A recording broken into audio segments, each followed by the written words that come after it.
महाराजा छत्रसाल बुंदेलखंड विश्वविद्यालय छतरपुर के द्वारा 7 दिवसीय आत्मरक्षा प्रशिक्षण शिविर का आयोजन विश्वविद्यालय के विद्यार्थियों के साथ आयोजित किया गया।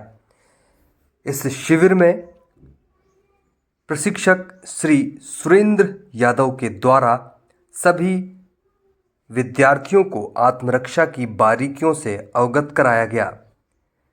कार्यक्रम में सहयोगी संस्थान पीएम ऊषा एवं सेटमैप के समस्त अधिकारीगण मौजूद रहे। कार्यक्रम में मुख्य अतिथि के रूप में श्री गौर सर मंचासीन रहे। तमाम अधिकारियों पदाधिकारियों का स्वागत वंदन और अभिनंदन किया गया। इस अवसर पर सार्वभौमिक मानवीय मूल्य के संचालक श्री भगवान सिंह परमार जी भी विशिष्ट अतिथि के रूप में उपस्थित रहे। कार्यक्रम में प्रतिभागियों को सम्मानित भी किया गया और उन्होंने जो कुछ भी 7 दिनों में सीखा है उसका एक क्षणिक मंचन भी किया गया।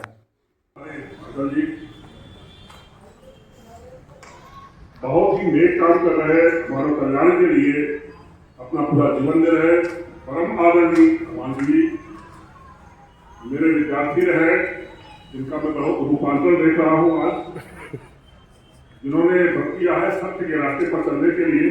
श्री अजय यादव जी हमारे शिक्षा विभाग में, सारी शिक्षा विभाग में कार्यरत सुश्री आशिया खान मैडम, नीरज पटेल, अभिनव दुबे, पुष्पेंद्र प्रजापति और इन 7 दिवसीय कार्यक्रमों में सूत्रधार रहे आपके प्रशिक्षक परम आदरणीय सुरेश यादव जी,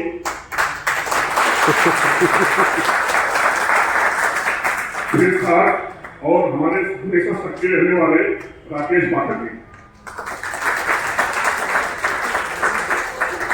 मुझे पूरा विश्वास है कि आप लोगों ने इस 7 दिवसीय कार्यक्रम में बहुत सी बातें सीखी होंगी। ये प्रशिक्षण मात्र आत्मरक्षा प्रशिक्षण न हो करके बहुआयामी प्रशिक्षण, जिससे हमने बहुत सारी चीजें सीखी होंगी। जब हम आत्मरक्षा की बात करते हैं तो जैसे मैं प्राय कहता हूँ कि आत्मरक्षा स्वयं से शुरू होती है और वो उतना व्यापक रूप देती जाती है। अपने घर की रक्षा करना, परिवार की संस्कृति की रक्षा करना, पड़ोस की रक्षा करना, समाज की रक्षा करना और अंततः जो है राष्ट्र और पूरे विश्व, मतलब इतना व्यापक इसका दृष्टिकोण है। तो मुझे पूरा विश्वास है आप लोगों ने विभिन्न प्रकार की दृष्टिकोण की है, पंच होते हैं, आत्मन कौन कौन से हो सकते हैं, बचाव कौन कौन सी मुद्दाएं हैं, इनमें आप लोग पारंगत हो गए होंगे, मुझे ऐसा पूरा विश्वास है। जब हम आज के परिवेश की बात करते हैं तो हमें ये मालूम पड़ता है आज का युग सूचना का युग है। सूचना विभिन्न स्रोतों से आ रही है, इसके बहुत से लाभ भी हैं और बहुत सी हानियां भी हैं, बहुत से नुकसान भी। जीवन आसान हुआ है तो साथ में जटिल बहुत हुआ। जब जटिलता की बात करते हैं तो इतने सारे खतरे हैं, चाहे वो साइबर के खतरे हो, चाहे ऑनलाइन ट्रोलिंग हो, चाहे वो भेदभाव हो, भेदभाव के कई स्वरूप, चाहे वो जेंडर बेस्ड हो, लैंगिक भेदभाव हो, धर्म के आधार पे हो, जात के आधार पे हो, इन सबसे कैसे सुरक्षा करनी है। तो केवल रक्षा शारीरिक रूप से न करके हमें जो भावनात्मक चोट पहुंचती है उससे कैसे रक्षा करनी है, कैसे अपने आप को सही अवस्था में रखना है। एवं समस्त अतिथिगण जो मंच पर विराजमान है, सेटमैप के साथीगण एवं जो भी बच्चे हैं, सभी को मेरी शुभकामनाएं। आज बहुत ही एक युवा का उत्सव का दिन है। आज विवेकानंद की जयंती है। तो मैं जो अपनी बात रखना चाहूंगा, मैं ये कहना चाहूंगा कि जो आत्मरक्षा है, आत्मा और मन दो को हम जब अलग अलग करके देखते हैं तो अभी ज्यादातर हम मन के आधार पर, क्योंकि मन की 32 क्रियाएं हैं, तो मन से ही आवेश है, मन से ही विचलन है, मन से ही लड़ाई झगड़ा है। लेकिन जब हम आत्म साक्षात्कार जिसे कहते हैं, आत्मरक्षा जिसे कहते हैं, तो हम आत्मा के साक्षी हो जाते हैं कि अब मुझसे गलती अपराध नहीं दिखेगा, अब मुझ में भेद नहीं रहा, अभी मैं जेल में शिविर कर रहा था और उसका इतना गजब का परिणाम आया नौगांव जेल का, क्योंकि हम स्वयं को आत्म साक्षी करें।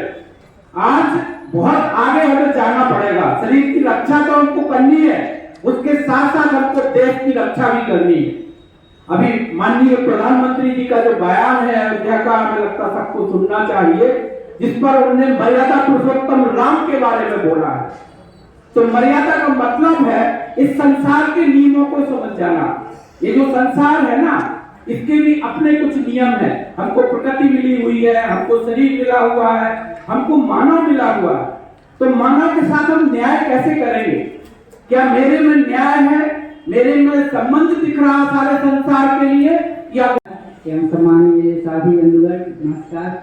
मैं पहले यहाँ पर आया था, मेरे को लग रहा था ऐसे ही जो प्रोग्राम चलते रहते हैं अपने कॉलेज में तो ऐसे ही होगा, थोड़ी बहुत प्रशिक्षण होगा, कोई अच्छे से शिक्षक को सिखाने वाला या फिर कोई भी अच्छा गाइड नहीं होगा, ऐसे ही निकल जाएगा। लेकिन मेरे को यहाँ पर आने के बाद लगा है कि यहाँ पर हम अगर सही से प्रशिक्षण लें तो बहुत आगे कुछ कर सकते हैं सेल्फ डिफेंस में। धन्यवाद।